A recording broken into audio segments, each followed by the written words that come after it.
Quero ler com vocês 2 Reis, capítulo 3, a partir do versículo 4.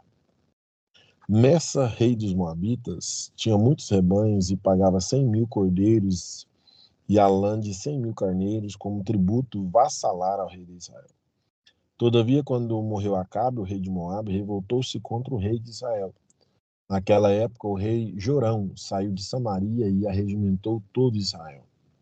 Depois mandou transmitir uma mensagem ao rei de Judá, dizendo: o rei de Acabe rebelou-se contra mim. Portanto, tu irás comigo à guerra contra os moabitas? Ele prontamente replicou: sim, eu irei. Estarei ao teu lado, o meu povo como teu povo, e os meus cavalos de guerra junto aos teus. E indagou: por qual caminho haveremos de subir? Ao que Jorão orientou: pelo caminho do deserto de Edom. O rei de Israel, o rei de Judá e o rei de Edom partiram. E depois de darem uma volta de 7 dias de marcha, faltou água para o exército e para os animais que os seguiam. Então o rei de Israel exclamou: ai de nós, será que Yahvé reuniu-nos, os 3 reis, para entregar-nos nas mãos dos moabitas? Mas Jeoshafate, que é Josafá, rei de Judá, indagou: acaso não existe aqui um profeta de Yahvé para podermos consultar o Senhor por seu intermédio? Então um dos servos do rei de Israel respondeu: está aqui Elixá ben Shafate, que é Eliseu, filho de Safate, bem como discípulos que derramava água sobre as mãos de Elias. A audição está tranquilo? Dá para ouvir tranquilamente? Perfeito? Obrigado. Queridos, nós temos um conhecimento, acredito, que os reis de Israel vêm de uma sucessão aonde nós vemos Saul, o primeiro rei de Israel, sendo rejeitado, vem Davi. Davi governa muito bem sobre Israel, nos dá uma grande vitória, mas Davi, ele comete um erro que custa logo adiante, não em seu reinado, mas no reinado de Salomão, a divisão de todo Israel. Se nós não prestávamos atenção, se você observar, que quando Deus vai trazer juízo sobre Davi, Davi ele pede a morte. Deus diz: não, a espada vai estar sobre a sua casa, e essas consequências vêm em 4 esferas. É verdade que então Deus permite que Salomão suba ao trono, Salomão edifique templo, mas é a partir do reinado de Salomão que nós vemos que Israel tem um ruído, aí ele tem uma divisão. Israel vai se dividir, vai se tornar 2 reinos, onde é Reino do Sul e Reino do Norte, Samaria, capital do Norte, Jerusalém, capital do Sul. Dentro disso, a gente percebe que haverá sempre vários reis sendo citados na Bíblia, e estes reis que são citados, eles operam e cooperam para o crescimento, edificação, proteção do reinado.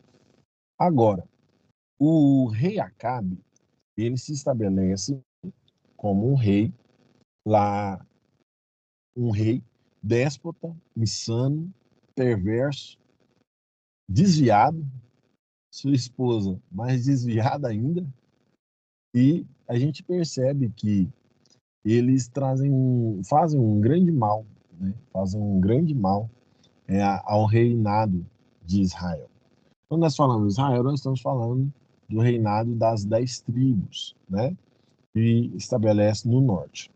Quando a gente vai vendo esse texto, a gente fica maravilhado, porque o final do primeiro livro dos reis, fala sobre Elias. Elias venceu os profetas de Baal, de Azera, fala sobre ele comer do pão, beber da água, caminhar por vários dias, porque longa é a caminhada, né?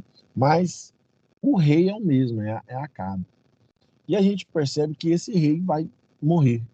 Quando Acabe morre, então o rei Messa, que é o rei de Moabe, ele decide se revoltar, se rebelar contra Israel, e o rei que assume a Israel, ele simplesmente vai ligar, vai chamar, vai convocar a Josafá para ir à guerra com ele e também o rei de Edom.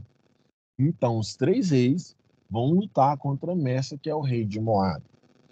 O que faz ele revoltar é porque ele pagava um alto imposto para Israel, e esse imposto está citado no versículo aí de número 4. Ele pagava 100 mil cordeiros e a lã de 100 mil carneiros como tributo vassalar ao rei de Israel. Ou seja, aí quando morreu Acabe, esse rei de Moabe revoltou contra Israel. E quem que era o rei? Jorão. Ele fez com que todo Israel ficasse em forma, pronto para guerrear. Por quê? Porque Moabe vinha contra ele. Agora, o que a gente precisa compreender é que quando o rei de Moabe toma a decisão de ir à guerra, então Jorão vai chamar a Josafá, chamar o rei de Edom e diz: nós vamos à guerra. E de fato eles foram. Agora, o que a gente precisa perceber é, quando a guerra vem, quando nós vamos lutar por algo, nós vamos guerrear por algo, nós precisamos ter posição ou um posicionamento certeiro, correto, debaixo de muita orientação divina, para que a gente não erre. E este rei começa de uma forma errada. Vamos ver no texto? O versículo de número 7 diz: mandou transmitir uma mensagem ao rei de Judá, Josafá. O rei de Moabe rebelou-se contra mim, portanto, tu irás comigo à guerra contra os moabitas? Ele prontamente replicou, respondeu, sim, eu vou à guerra. Estarei ao teu lado. Por quê? O meu povo como teu povo e os meus cavalos de guerra junto aos teus. E aí, perguntaram um ao outro, por qual caminho haveremos de subir? Ao que Jorão já orientou, pelo caminho do deserto de Edom. O rei de Israel, o rei de Judá e o rei de Edom partiram, ou seja, a guerra foi declarada e eles partiram. Agora, ao partir, eles perguntaram a quem o caminho? Uns aos outros. Deus havia direcionado o caminho para eles tomarem? Não. Porque ir à guerra sem a orientação de Deus já é certeza que nós não venceremos. Nós vamos bater cabeça. Nós vamos gastar o investimento, o armamento, a munição que Deus nos entregou, porque nós não pedimos a Deus a orientação. Então, aqui lá vai o primeiro segredo para a gente. Se você está guerreando uma guerra, que seja espiritual, que seja no campo natural, se a guerra está sendo travada, não vá sem pedir o direcionamento de Deus. Porque eles foram. Qual foi a consequência? Vamos seguir o texto aí. O texto vai dizer o seguinte: o rei de Judá, o rei de Israel, o rei de Edom, eles partiram. E depois de darem uma volta de 7 dias, olha só, eles gastaram tempo, eles gastaram os mantimentos, e eles, ao gastarem tudo isso, viram acabar a sua água para o exército e para os animais. Se acaba a água para os animais, acaba para eles, vão ficar desidratados, vão perder a força, e eles perdendo tudo isso, o que vai ocorrer? Vão ser derrotados. Vão ser derrotados. Então, o convite de Deus para essa noite, para nós, é que nós possamos pedir a orientação a Deus, para que a gente não gaste a munição, para que a gente não gaste aquilo que é como armamento, como aquilo que é preciosidade, de forma aleatória, vã, besta, de forma irresponsável. O cristão, ele precisa ter consciência que é Deus que rege a nossa vida. E se ele rege a nossa vida, não tome decisão sem consultar a Deus. Quer mudar? Consulta a Deus. Quer viajar? Consulta a Deus. Quer ser alguém na obra de Deus? Consulte a Deus. Quer ser músico? Consulte a Deus. Quer pregar? Consulte a Deus. Tudo nós devemos consultar a Deus. É nos mínimos detalhes. Eles não consultaram a Deus. E eles foram para uma guerra aonde vai custar filhos, pais, esposos, vai ser posto à guerra toda uma nação. E aqui a gente vê a junção de três nações, vamos dizer assim, com a divisão que havia em Israel, mais o pessoal de Edom, eles vão à guerra sem consultar a Deus. Nós, como igreja do Senhor, precisamos entender e compreender que nós precisamos sempre consultar a Deus. Às vezes nós estamos vendo os recursos ir embora, nós estamos vendo aquilo que nós adquirimos se perder, às vezes nós estamos vendo todo o mantimento nosso se esvair e a gente não entende. Aí aqui está o segredo, é porque nós estamos fazendo como eles, porque nós não estamos consultando a Deus. Agora perceba algo que segue, para eu já encerrar. Esse rei de Judá é diferente de Israel, do rei de Israel. Ele é crente. E uma vez que ele é crente, o rei de Israel exclamou. O rei de Israel, ou seja, Jorão, diz: ai de nós, incrédulo. Será que Deus reuniu a gente, os três, para entregar nas mãos dos moabitas? Mas Josafá, rei de Judá, que é crente, diz: acaso não existe aqui um profeta para podermos consultar o Senhor por seu intermédio? Olha só a diferença. Tem alguém para nos dar uma direção, e essa direção, quem vai dar não é o influencer da internet, quem vai dar essa direção não é aquela pessoa que a gente estima muito, mas não é crente, é profeta, é homem de Deus, é mulher de Deus. É essa pessoa que a gente vai buscar recursos, que a gente vai pedir orientação. Lembrando que o profeta é aquele que tem a palavra de Deus na boca para entregar. Então, meu irmão, minha irmã, busque a Deus. A Bíblia diz que através dos profetas, se nós cremos nos profetas do Senhor, nós vamos prosperar. A Bíblia diz que os profetas são homens usados por ele para edificação, consolação e exortação da nossa fé. Então, o que nós precisamos compreender neste dia, dessa noite, nós precisamos compreender isso. Vai fazer qualquer coisa? Procure Deus. Ouça Deus. Faça conforme Deus quer.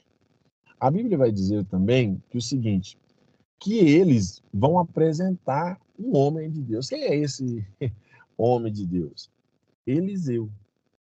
Aquele que deitava água sobre a mão do profeta Elias. Aqui fala a respeito de alguém que tem história, de alguém que tem, vamos dizer assim, pedigree. É de alguém que tem referência. Que negócio é esse que a gente fica procurando? Profeta da internet, quer revelar CPF, quer revelar nome, só fala coisa do passado, não fala nada do futuro, não acerta nem do presente, aí fala só do passado. Nós, graças a Deus, eu vejo que a Vigília Online, ela é muito madura. Até as pessoas que ministram aqui são sérias. Eu conheço muitos dos que ministram aqui, né? Muitos daqui de Goiás, né? Uma Rosilene, tem a Lorena Gontijo, tem tantos outros. Mulheres de Deus, né? Tem vários, tem a missionária do Canadá, a Bibi. Gente, são fenomenais, são crentes, né? Como vários outros que passam aqui, né? O pastor de vocês ministrando, são crentes. Glória a Deus, tem referência, tem lugar, estão plantados num lugar, são pessoas sérias. Mas nós precisamos vacinar a igreja do Senhor contra esses charlatões, essas pessoas aí que são têm mais espírito de adivinhação do que de fato são profetas do Senhor, profetas de Deus, que ó, falou, se cumpre. Falou, não cumpre só a metade, cumpre na íntegra. Então nós precisamos ser pessoas que têm é, aonde buscar e quando buscar tem referência. Eliseu é quem? É quem deitava água na mão do profeta Elias. Eliseu tem história, tem endereço, tem sucessão. Então, o que a gente precisa compreender é isso. Irmão, eu falo muito isso aqui em Goiânia, falo muito isso para o jovem. Gente, você acha que Deus está interessado em revelar para nós nosso CPF? De verdade, vamos raciocinar. Que fé é essa? E aí a gente vê que o povo vai começar a fazer, faz pix disso, faz pix daquilo, que, e tal, e tal, e tal.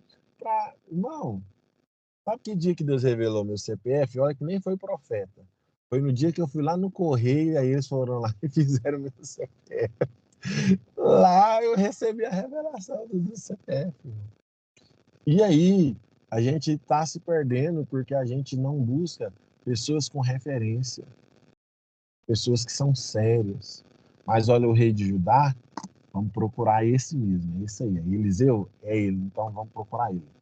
E aí procurou. Aí foi certeiro. Aí foi concreto. Aí foi na, na íntegra que se cumpriu. Gente, é isso que nós precisamos. É isso que nós precisamos fazer. É isso que nós precisamos viver a palavra de Deus, viver por completo aquilo que Deus determinou para nós. Aí finalizo dizendo para vocês o seguinte, que quando Jorão vem até Eliseu, Eliseu diz assim: rapaz, se não fosse pelo rei de Judá, Josafá, nem na sua cara eu olhava. E o cara é rei. O homem é rei. Ele diz: se não fosse pelo rei de Judá, nem na sua cara eu olhava e nem te recebia. Ousado, ousado. Eliseu é um tipo de profeta que não se vende e não muda a mensagem no dia que alguém de maior influência apresenta-se diante dele. Nós não precisamos temer. Nós precisamos ser verdadeiros. Nós precisamos ser, de fato, homens e mulheres de Deus que não temem as pessoas que virão até nós, mesmo que sejam superiores a nós, no sentido de cargo e ocupação passageira que se estão. Então, o Evangelho de Cristo muda e transforma as pessoas quando nós não mudamos a mensagem e pregamos de fato o Evangelho puro, simples e genuíno de Jesus. Agora, o que a gente precisa perceber é que tem um mistério aqui, Damião, que aí ele vai dizer o seguinte: se fosse por isso, nem na cara de vocês eu olhava. No entanto, trazei-me agora um tocador de harpa. Verso 15, para quem está acompanhando aí. No entanto, trazei-me agora um tocador de harpa. Ora, enquanto o músico dedilhava a harpa, a poderosa mão do Eterno veio sobre Eliseu. Irmão, vocês viram tanto que quem exerce a função de maneira correta, cumprindo o propósito que Deus determinou, é capaz de mudar todo o ambiente, toda a atmosfera, de forma que a mão do Senhor venha sobre nós. Eu finalizo dizendo, independente do estado que você está, independente do lugar que você está nesse momento, independente se as pessoas que vão ouvir essa palavra posteriormente, se estiver no hospital, se estiver em casa, se você estiver, o estado que você estiver, se você estiver triste, debilitado, frustrado, decepcionado, se você estiver aí amargurado, aflito, eu quero liberar essa palavra, que o Espírito de Deus conduzirá a mão do Senhor sobre você e você vai ter o favor de Deus sobre a sua vida, a orientação de Deus sobre a sua vida. Em nome de Jesus, recebe essa palavra. O rei de Moabe pode até se levantar contra nós, mas bastará a mão do Senhor vir sobre nós para que nós escapemos e vivamos o grande favor de Deus, que será a vitória decretada por Ele em nossa vida. O rei de Moabe, tirano, rei de Moabe, de família desestruturada, de uma formação de uma vida totalmente errada, não vai destruir aquilo que Deus entregou a nós. Tá bom? Deus em Cristo Jesus abençoe todos vocês. Amo aí de coração mesmo todos vocês. É um prazer sempre estar convosco, tá? E que Deus abençoe vocês de maneira poderosa, tá bom?